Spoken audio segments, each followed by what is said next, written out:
In front of me is Xiaomi 15 Pro, and today I would like to show you how you can open apps in split screen view.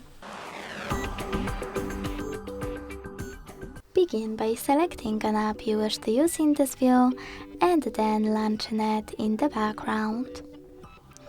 Then hold it to click on this icon with two rectangles. Tap on Home button and select second app. As you can see now, I can use both at the same time. To go back from this mode, drag one of your apps all the way up or all the way down, or to close both at once, go into background apps again and swipe it.